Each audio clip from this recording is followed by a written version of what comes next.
screws are ready to go out, so we should get keeping that immediately. Greg, what's supposed to do? Alright, good morning everybody.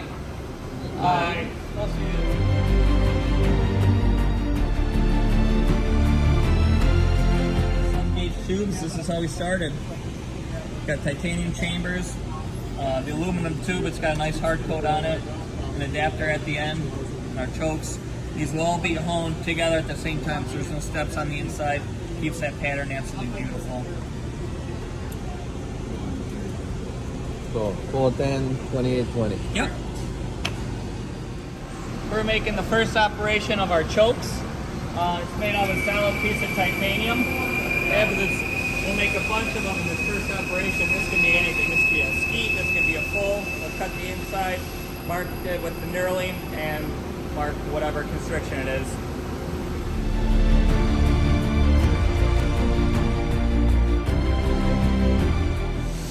So we'll make hammer blanks out of these solid pieces of metal. So even on this one, we'll have 3 flats of metal, and we'll wire cut really slowly the outline of all these hammers. Great way to get a lot of parts out of one piece of material. Mid hanger lugs, so these will get sliced up and brazed on a barrel. So, mid hanger between the barrels, and then we have 3 different ones, so this will get different sizes right here. Finish one. And now we're getting to the hammers. Yep. So these are starting to cut out all the grooves here. We're going to do left side, right side. All your hammers. We'll have one here and one here. Just running a vice, I'm sure it's got to stop right here.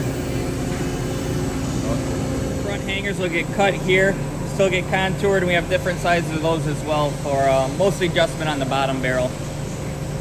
Made out of bar stock, so we can cut it. Aluminum? Steel. Oh, steel. Yep, okay. 4140. And then there is a 6.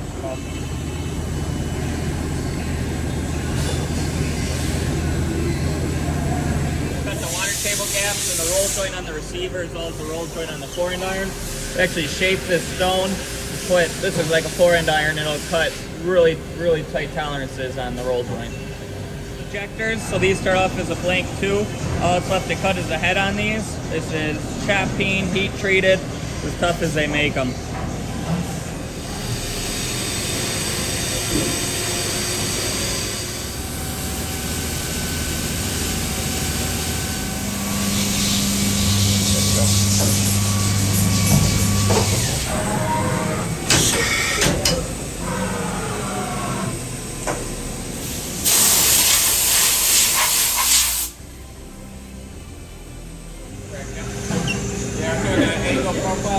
And what are we making here? This is the parts we saw before for the unsingle, for the ramp. So just cutting this contour right here and then little windows here. Triggers, same thing, barrels are just always constantly coming through. Triggers on here, just cutting the slot in the bottom. The other side of this pallet is where the barrels are. It cuts the bolt slots and ejector pockets. So this is going to be mid hangers. We saw those in one of the machines up there, so he'll cut it and we'll get a bunch of parts out of this piece. But yeah, that choose your selection, bottom barrel, top barrel. That's a wire cut machine, or a wire cut part, and we'll machine them out.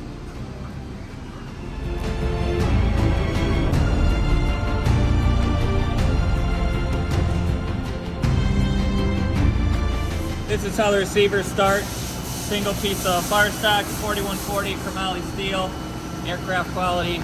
It's the best you can get. Boy, is it heavy. All right. You can kind of see them in process. This is about 4.5 hours are done. There's an hour and a half left. They need a couple of site operations, firing pin holes, a couple other holes here, but he's ready to get rolling. Same thing, they're made out of a solid piece, done in 2 operations. Beautiful when they're done, right off the machine.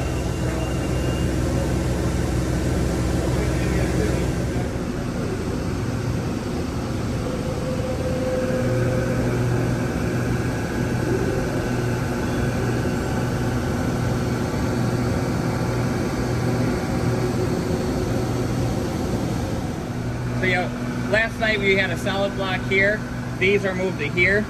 Overnight, it'll cut all these, cut the inside and the contour. It's doing a lot of work to these.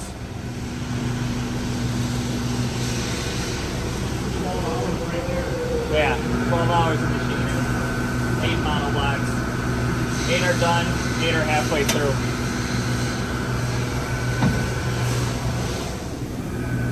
No, these tools are just for receivers and monoblocks. The receiver alone has 88 of these tools.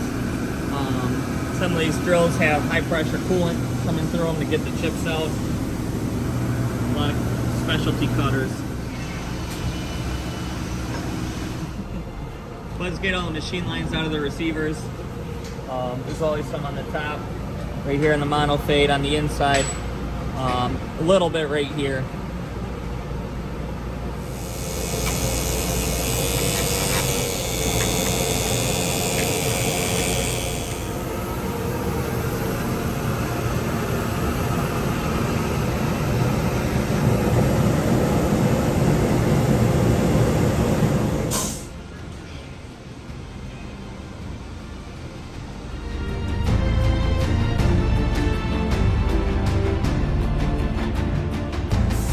Barrels is a dedicated barrel machine. We have 44 different types of barrels always coming through at different times. So we can move this if they're 30 inch, 32, 34, just anything on the top. So the ramp, the adjustment stud, or the whole, if it's a fixed rib, the whole top of the barrel. It's our laser. It's our fixture to laser the tube, so it'll mark over, under your constriction. It'll do the sides of our receiver, the bottom, and then some barrel work as well. You can get all the machine lines out of here. Of course, we grind the receiver, the barrel, and the the 4 iron together. So there was a flat here that he rounded off, and then getting the flux from brazing, getting all that off before it gets blued. Ribs will start as a block. First operation is cutting this whole bottom. This will get brazed onto a barrel just like this and machine the angle on the sides, the top.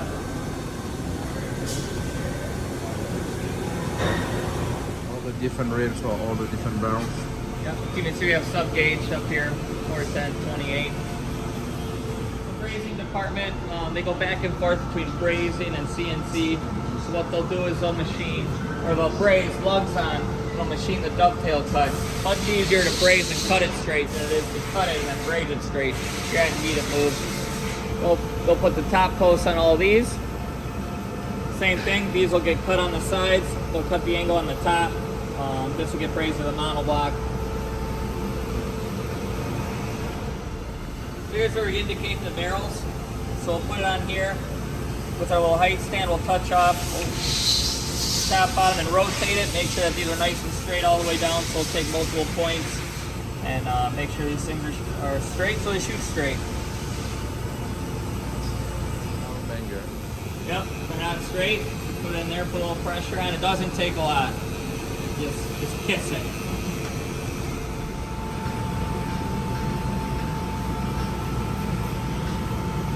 For our barrels, this is just a pilot, and this will do our forcing cone and our chambers. We have 2 of these machines, one from the bottom, barrel, one for the top. That way it's always set up. We're not moving up and down. Just helps us repeat it. Yeah, spitting oil through here, keeping it cool, and putting the forcing cone chamber.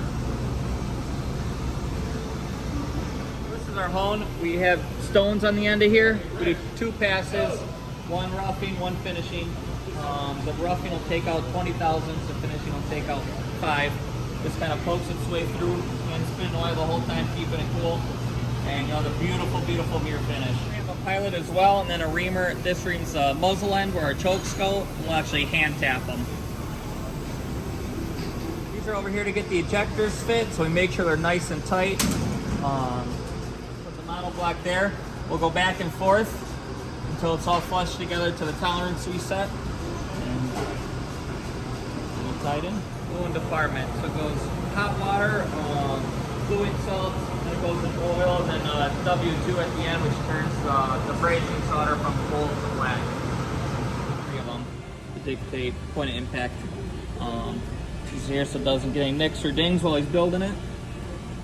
So you make the barrel shoot straight, basically. Yeah, one of the guys. I think we have a 1 here. So then we go all the way up to a 10. So Oh, wow. we got, you can see the difference Yeah. between the two to get them to shoot straight. So sporting, you want to shoot them both in the same spot, trap, depending. Sometimes the bottom barrel shoot a little higher because Yeah. they kind of spot shoot that. Goes right across and they go get that second bird.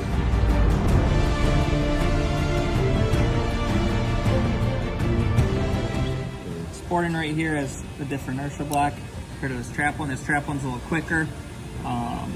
Too quick for sporting clays. If you're aiming up, what you don't want is that to kind of bounce back. So you have a little more control with the sporting clay trigger. And skeet. And Skeet gets this trigger as well. You know, high one. It's the body.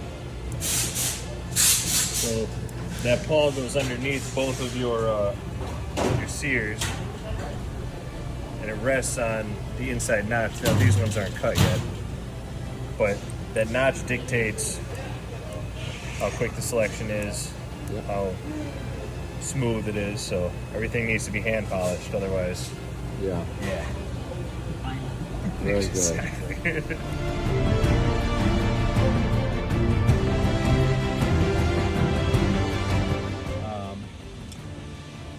Anytime you have a misfire, you want to look at your cocking rod and then your ejector trip rods. If there's any kind of grease inside the holes that those ride in, and those get kind of gummy. As your trigger comes forward, this lobe will hit that rod. And if these don't rebound or move the way that they should, same with this, and that'll stop your hammers from, hitting full force. So you just have to remove this screw. There's a screw and then a bushing, and then there's a plunger. You got your cocking rod, and then there's a spring on the inside. And then these are set for left and right.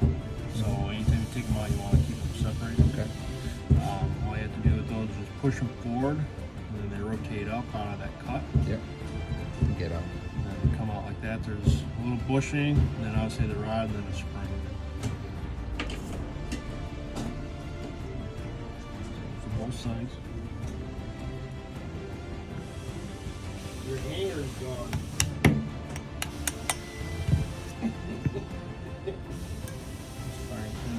I'll have a little bit of a burr on them. Okay, feel it. So, you give me your serial number, I'll look up for so your firing pin, obviously you have a spring, and then you've got your little cutout for your cross pin. Yeah. Sometimes if they feel draggy, there's going to be a burr on that edge where the cross pin hits on. So just take a piece of sandpaper and just kind of shoe shine it. You want it nice and smooth inside the hole. Okay, yeah. For your top lever, you have your out of battery pin and spring. This is out of battery pin. If your top lever is too far over, it hits on this and blocks your trigger in the out of battery, and that means your barrel's not shut. Yep. So you got your out of battery pin and spring, and you got a keeper, and then for your top lever you have a lock screw hole. You're going to take a 50 thousandths Allen wrench and unlock that. Flip your top lever over to the open position, and you should be able to access the screw.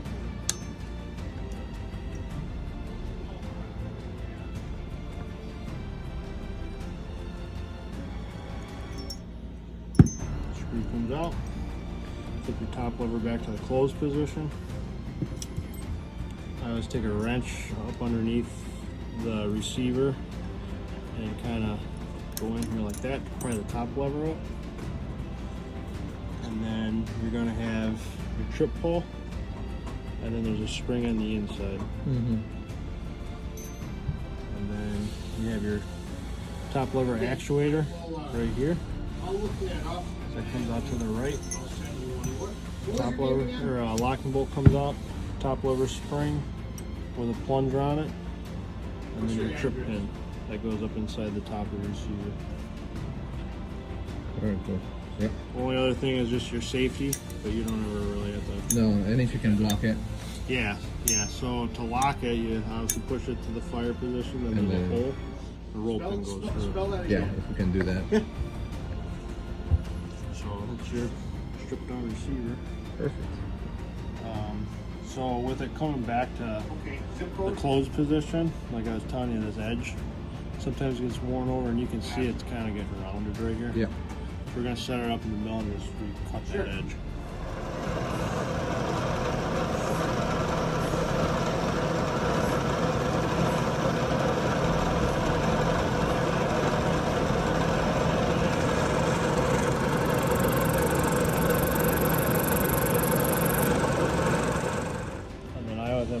On my bench where I can push in on. So there's a hole right here, so you could either take a wrench and try and kind of mess around with it, or I'll just take a magnet and then pluck that disc out. Okay. Then your ejector is now free. So the ejector comes out, got a plunger, and then a spring. And then that disc is domed on one side and it's flat on the other. Flat shards go down. Okay. So that's all there really is to an ejector. It's pretty simple. Take this one out. Same thing.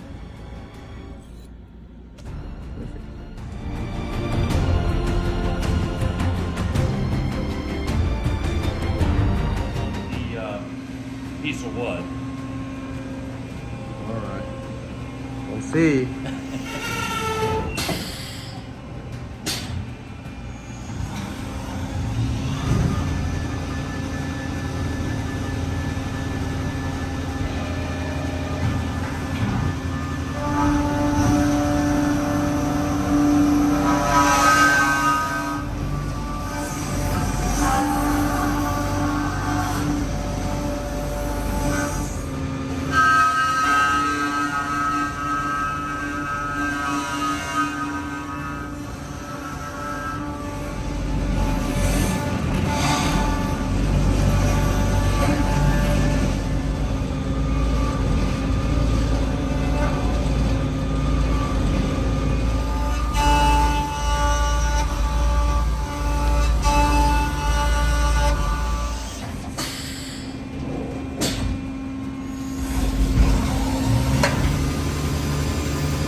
So off the machine, there's all these steps that'll be hand sanded. We cut the combs, so it's getting measured here. We'll cut the comb in, put the comb hardware in, get it to finishing. Very nice. So this is a 4-inch. It's an indexer, so it'll rotate. Dummy plate that, so I know where the outline is going Sure. to be.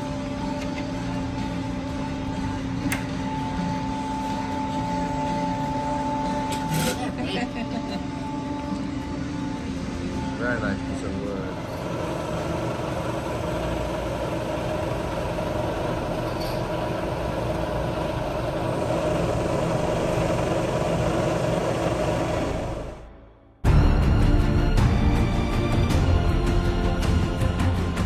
Our engineer, recently he got all of our receiver programs on the CMM. What it's going to do is, it's calibrated right now, but it's going to go and touch off a bunch of points, make sure we're all within tolerance. Instead of an hour and a half by hand, what do we think, 3-4 minutes? Yeah, and Wow. really, really accurate. And dummy receiver, we put high pressure proof floats through every gun, make sure it's safe to shoot. You don't want to shoot that at clays. Yeah. Make sure the barrel's not compromised. Recoils. Then pattern down the range here. Then we do bottom barrel on the left, top barrel on the right. How far is the... That's up for ski right now, so 20 yards. And there's another one behind it.